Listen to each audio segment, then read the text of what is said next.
சோறு கண்ட இடம் சொர்க்கம் அப்படின்னு ஒரு பழமொழி இன்றைக்கி நம்ம ஊர்களில் வந்து நிறைய பேர் சொல்கிறதுக்கு நிறைய பேர் சொல்லி கேள்விப்பட்டிருப்பீங்க.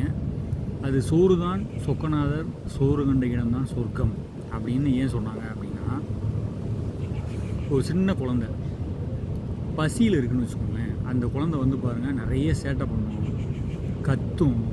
ஆனால் இதே அந்த குழந்தைக்கு வந்து நீங்கள் சாப்பாடை கொடுத்த உடனே பாருங்கள் ரொம்ப அமைதியாயிடும், சாந்தமாயிடும், தூக்கம் வருதுன்னா உடனே கூட தூங்கிடும்.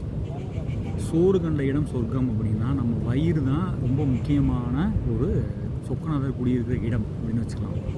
பசியில் இருக்கிறப்ப நம்மளால் எந்தவித கவனமும் நம்மளால் பண்ணவே முடியாது.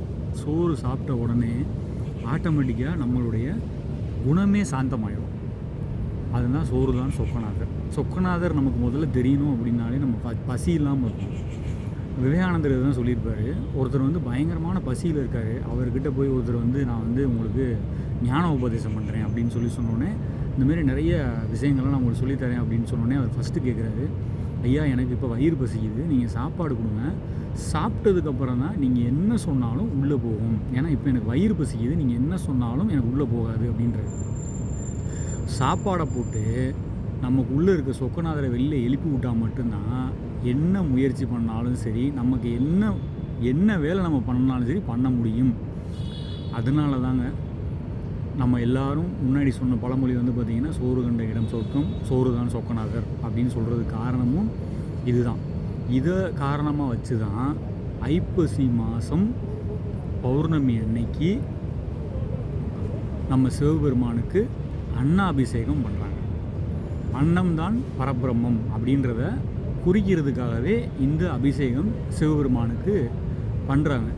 இது ரொம்ப முக்கியமானது. ஏன் வந்து இந்த அன்னாபிஷேகம் பண்ணுறாங்க அப்படின்னா, ஆகார நியமம் அப்படின்றது சாஸ்திரத்தில் ரொம்ப ரொம்ப முக்கியமாக சொல்லப்பட்டிருங்க. நம்ம உடம்புல எனர்ஜி கரெக்டாக இருக்கணும் அப்படின்னா, எப்படி சோறு சாப்பிட்டோன்னே நமக்கு ஒரு ஆத்ம திருப்தி வருது. இப்போ பசியில் இருக்கிறவருக்கு நீங்கள் சோறு போட்டிங்கன்னா அவர் வந்து என்ன பண்ணுவாருன்னா, சாப்பிட்டு முடிச்சுட்டு ஆத்மார்த்தமாக நீங்களும் நல்லா இருக்கணும், உங்கள் குடும்பத்தில் இருக்க எல்லோரும் நல்லா இருக்கணுங்க அப்படின்னு சொல்கிறாருல, அந்த ஆத்மார்த்தமாக உள்ளே வரணும் அப்படின்னாலே நமக்கு சாப்பாடு போட்டு வயிறு நிறைஞ்சால் மட்டும்தாங்க வரும்.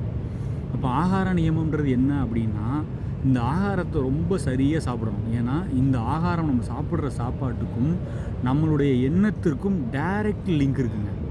பகவான் ரமண மகரிஷி சொன்ன நான் யாருன்ற புக்கில் பார்த்தீங்கன்னா, ஆகார நியமத்தை பற்றி ஒரு பேராகவே எழுதியிருப்பார். மிக சாத்வீக உணவு ரொம்ப முக்கியம் இந்த ஆத்ம விசாரத்துக்கு அப்படின்னு சொல்லியிருப்பார். முதல்ல நாமளாக நமக்குள்ளே தெரிகிறதுக்கு ஃபஸ்ட்டு இந்த ஆகார நியமம்ன்றது ரொம்ப முக்கியம். சாத்வீகமாக சாப்பிடணும், மிக முக்கியமானது. சாத்வீகமாக சாப்பிட்டாலே நம்ம குணம் வந்து ரொம்ப நல்லாயிருக்கும்.